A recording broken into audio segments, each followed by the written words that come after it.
Assalamualaikum warahmatullahi wabarakatuh. Pada video kali ini saya akan membahas etnis Tionghoa di Kalimantan Barat. Etnis Tionghoa di Kalimantan Barat terbagi menjadi Ke atau Hakka, Teochew atau Hoklo, dan Hokkien atau Kanton. Pernikahan tradisi Tionghoa, khususnya Pontianak, Singkawang, dan daerah Kalbar lainnya, adalah sebuah prosesi pernikahan yang tidak boleh diubah meskipun orang tersebut telah memeluk agama Kristen atau Katolik. Ada beberapa tahapan pernikahan etnis Tionghoa. Yang pertama yaitu ada persiapan penjodohan, kedua ada lamaran dan tunangan, yang ketiga ada pernikahan, yang keempat ada resepsi, yang kelima pasca nikah. Tahap pertama yaitu ada persiapan dan penjodohan. Pada tahap ini, biasanya calon pengantin sudah saling mengenal.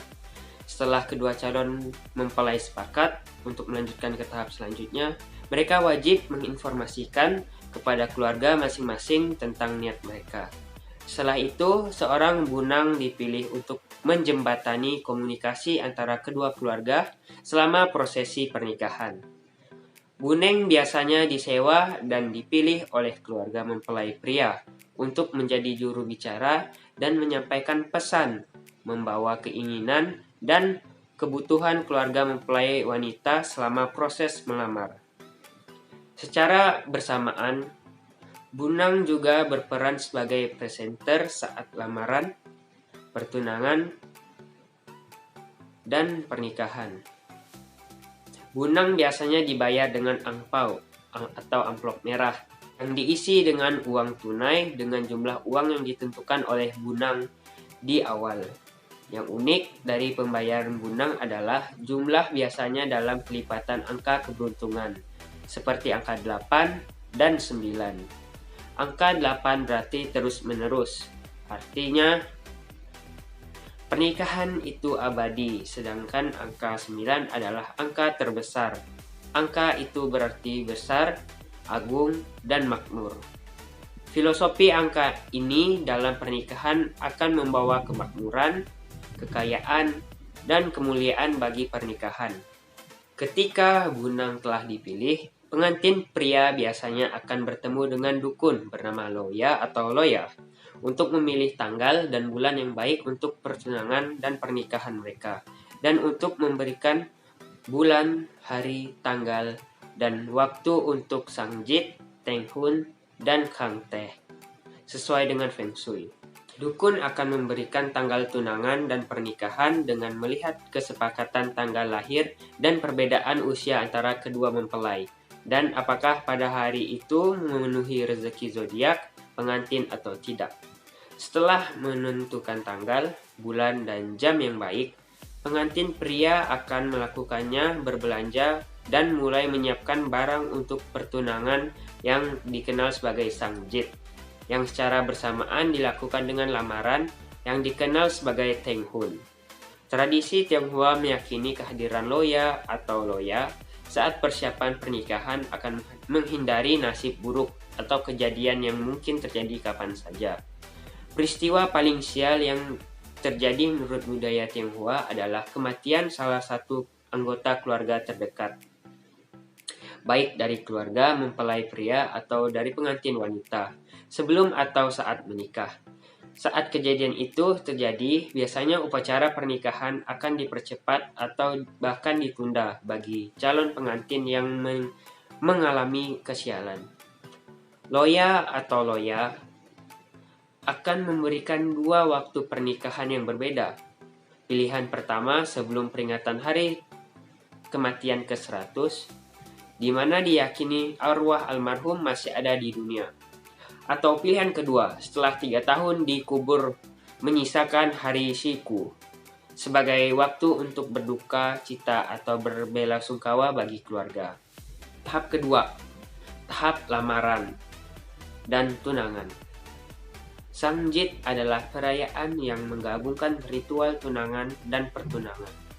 Merupakan prosesi menyerahkan hadiah dari pihak mempelai pria kepada keluarga mempelai wanita, dan sekaligus memberikan tanggal, bulan, dan waktu lamaran dan upacara. Tenghun adalah acara yang biasanya dipimpin oleh bunang. di mana calon pasangan terikat dalam sebuah hubungan pertunangan. Dalam prosesi ini, pasangan bertukar cincin dan calon pengantin wanita menyerahkan hadiah sebagai balasan kepada calon pengantin pria. Saat ini, lamaran dan pertunangan dan pertukaran kado digabungkan menjadi satu untuk menyederhanakan pernikahan menurut tradisi budaya Tionghoa. Pemilihan waktu yang meliputi hari, tanggal, dan bulan dan jamnya telah ditentukan sesuai saran loya atau loya. Selama tahap persiapan, kain untuk perayaan ini berwarna merah. Merah melambangkan keceriaan, hajatan, sekaligus melambangkan kebahagiaan calon mempelai dan kedua keluarga. Warna merah juga disisipkan di setiap kado pernikahan yang diberikan oleh calon pengantin pria dan setiap ornamen, serta hiasan di rumah calon mempelai wanita, tempat dilangsungkan pertunangan. Prosesi Tionghoa dimulai saat bunang keluarga calon mempelai pria dan bingkisan yang biasanya dibawa dengan tandu oleh dua orang yang ditunjuk oleh bunang telah tiba. Bunang akan memperkenalkan diri sebagai perwakilan dari keluarga besar calon pengantin pria dan akan memberitahu keluarga pengantin wanita tentang niat mereka untuk melamar pengantin wanita. Saat lamaran diterima, prosesi akan dilanjutkan ke prosesi Sangjit.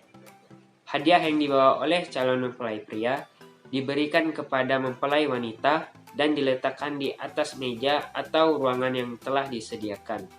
Setelah bingkisan diletakkan di atas meja yang telah disediakan, bunang mengundang kedua orang tua mempelai wanita dan calon mempelai pria.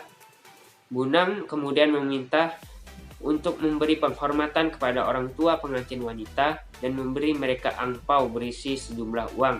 Langkah selanjutnya adalah keterlibatan.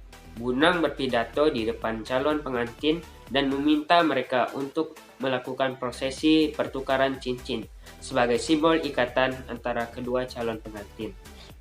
Usai tukar-menukar cincin, wanita biasanya akan memberikan hadiah kepada pihak mempelai pria yang juga telah dipersiapkan terlebih dahulu dengan ornamen pita merah. Barang tersebut dinamakan keceng yang akan dimasukkan ke dalam koper dan dibawa ke rumah pengantin pria. Nah, tahap ketiga ada tradisi pernikahan etnis Tionghoa. Pernikahan dalam tradisi Tionghoa hanya memiliki satu acara utama, yaitu Kang Teh. Kang Teh akan diadakan di dua tempat, baik di rumah pengantin perempuan maupun laki-laki. Kang Teh dilakukan di hotel sebagai rumah alternatif bagi pengantin yang sedang berduka, karena energi positif dari upacara pernikahan harus dipisahkan dari energi negatif dari kesedihan atau kehilangan bagian keluarga. Bunang memimpin acara utama pernikahan yang disebut pesta teh atau Kang Teh. Akan ada dua kursi di tengah ruangan, satu set gelas dan satu teko berisi teh manis. Tradisi Kang Teh bertujuan untuk menghormati orang yang telah tua dalam keluarga atau kerabat dengan menyajikan teh. Yang keempat ada tahap resepsi. Resepsi biasanya diadakan pada hari yang sama dengan hari pernikahan. Resepsi pernikahan saat ini jauh lebih modern, karena kebanyakan pengantin lebih memilih restoran daripada rumah.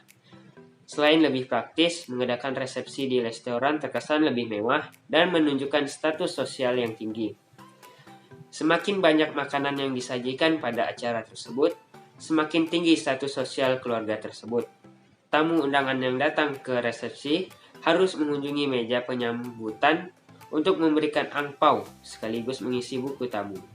Kemudian, mereka diajak menikmati hidangan. Setelah itu, upacara pemotongan kue pengantin akan dilanjutkan untuk kemudian dilanjutkan acara pelemparan bunga jika diinginkan oleh kedua mempelai. Pengantin akan memberikan hadiah kepada orang yang mendapatkan buket bunga pengantin. Acara terakhir biasanya berfoto bersama dengan tamu undangan dan keluarga besar. Nah, di tahap terakhir ini ada pasca nikah. Setelah resepsi usai, para pengantin baru tetap harus melaksanakan beberapa ritual atau tradisi penting. Pagi hari pertama, Setelah pernikahan dan resepsi, kedua mempelai harus menyiapkan wadah dan baskom yang berisi air bersih serta sapu tangan yang sebelumnya dibawa ke acara pertunangan. Wadah atau baskom berisi air tersebut nantinya akan digunakan pengantin untuk membasuh muka dan kaki mertuanya. Kegiatan ini disebut Soi Min Cui. Kegiatan ini dilakukan setiap pagi selama 3 hari berturut-turut, dan artinya mempelai wanita juga memiliki tanggung jawab dan kewajiban untuk mencintai dan merawat orang tua suaminya. Pada hari ketiga setelah pernikahan, lampu minyak atau lampion yang dinyalakan secara berurutan dimatikan. Anggur atau pisang yang telah dibawa setelah kang teh di rumah mempelai wanita diperkirakan akan habis. Tradisi Soi Min Cui juga tidak akan dipraktikkan lagi. Acara selanjutnya adalah Teng Sa Jit atau kepulangan di hari ketiga ke rumah orang tua mempelai wanita atau yang juga dikenal dengan Sam Nyit. Sekian informasi yang dapat saya sampaikan, kurang lebihnya mohon maaf. Assalamualaikum warahmatullahi wabarakatuh.